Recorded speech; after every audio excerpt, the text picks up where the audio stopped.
let's talk about stuff and things and stuff while I drive home from work. It's been a while. I have like 2 videos that I can't upload because I can't save them to my phone.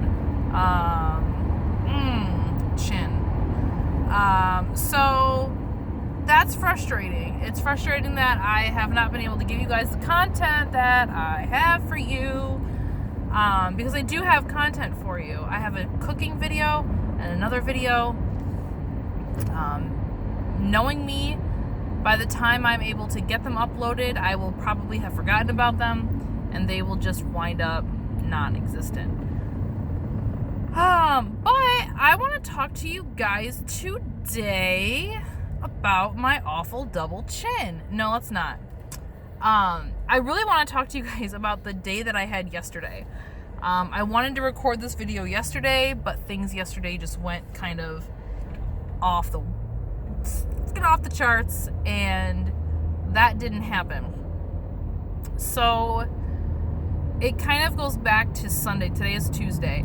On Sunday, my parents were coming over so my mom could stay a few nights and watch the kiddo while we all work. And husband was asked to pick up some overtime hours at work, and I was like, yeah, my mom's gonna be at the house kind of early. She said she wanted to get there for like 4, and why not make like $27 an hour or something like that? That would be super.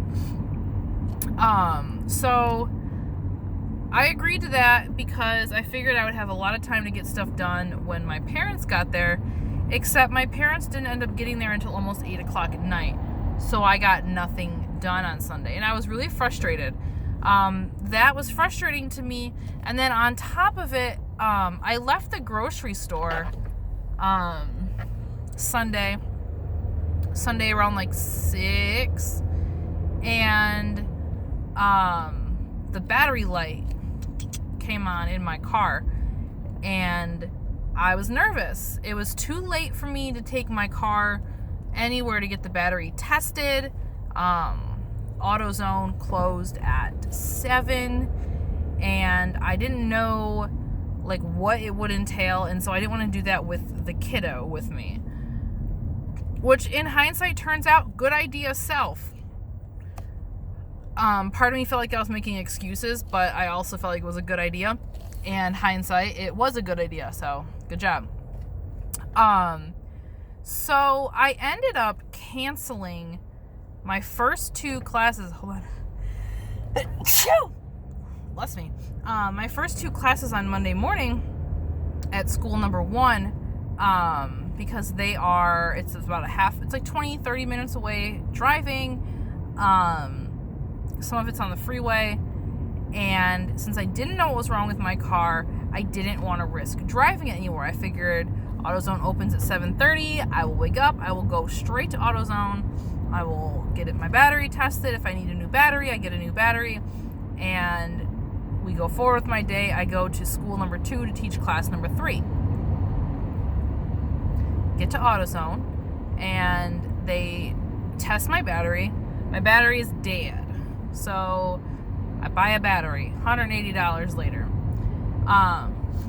As the guy is putting the battery in for me, he notices that one of the clamp that connected to my battery to make it work, the battery connector, was cracked. And because it was cracked, it wasn't sitting on the post for the battery. You guys can't see the hand movements that I'm doing, but I'm doing them. It wasn't sitting on the battery properly, so my battery was getting drained really badly. So he's like, you're gonna need to take this somewhere. Obviously your car's running right now, but you're gonna need to take it somewhere, and you're gonna have to have that replaced. So I left, and I took it immediately over to the shop that I take my car, that is trustworthy and good. They put a battery connector on it. It takes no time, 20 minutes, 20, 30 minutes.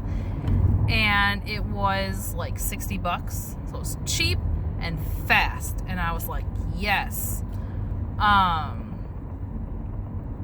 Except then I go and I start the car, and my battery light is still on. So they run a diagnostic on the computer, and they're like, your alternator is fried.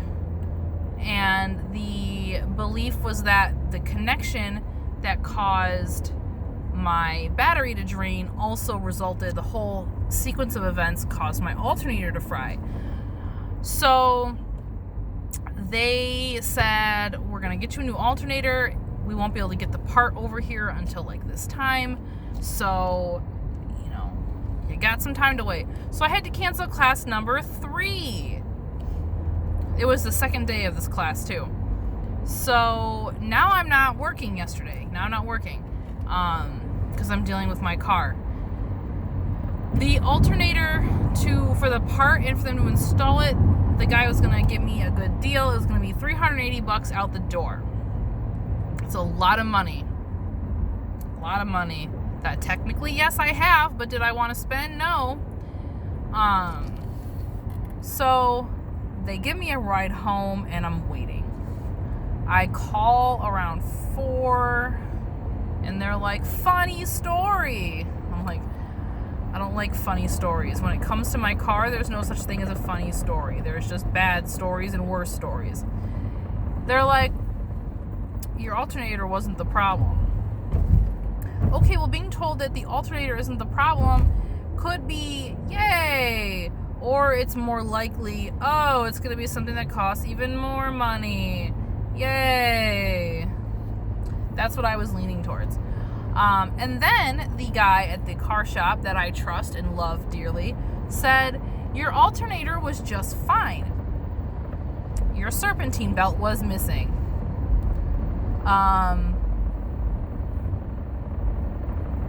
I don't know how, where, when, why my serpentine belt decided to evacuate my car, but it did.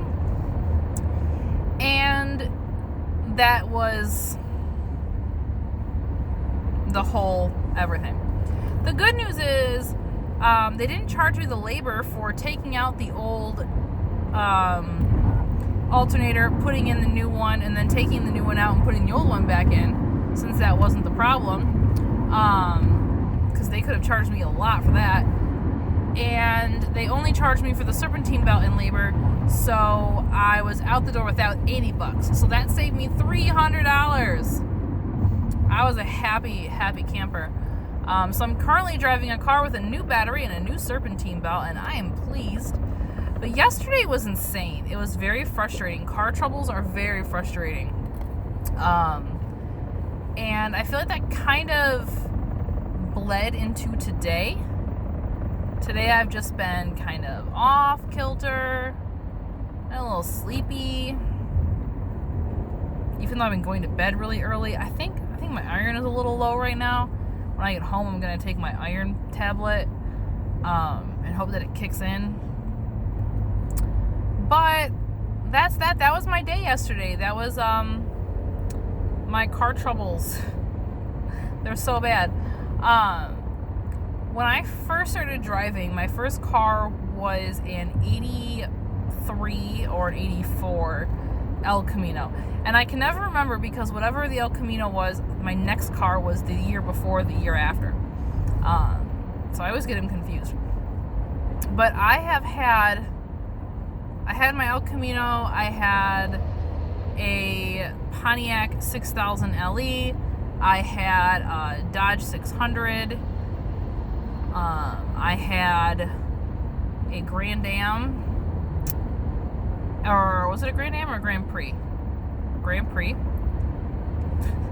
And, or was it a Grand Am? I think it was a Grand Am. And then I had no car, and then I had a shitty Jeep, and then I had my gray HHR, and now I have this HHR. So I've had 7 cars since I started driving. And most of them required a heck of a lot of work done to them. The older ones, my dad and I did the work ourselves. and the not so old ones I took in because newer cars are harder to do the work on yourself. But I've invested a lot of money in cars, a lot of time into cars, and I feel like this is just the Detroit way, but car troubles, man.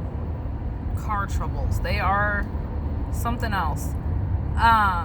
So that's that. That's what's new. I didn't update you guys after Weight Watchers last week. I was down 2.6 pounds, I think. I'm still on track. I'm still doing good. Eventually there won't be this double chin anymore. Can't wait. I also have more things I want to talk about. So I think I'm going to wrap this up, and then I want to talk to you guys about some more stuff, because I want to get some content up here for you guys, because I miss y'all. And so have the best day ever. Hug your cars. Tell your cars you love them. Take care of your cars. Get your oil changes. Get your tune-ups. Rotate your tires. Love your car, and your car will hopefully love you back. However, there are no guarantees with that. All right, I will talk to you guys later. Mwah. Love you.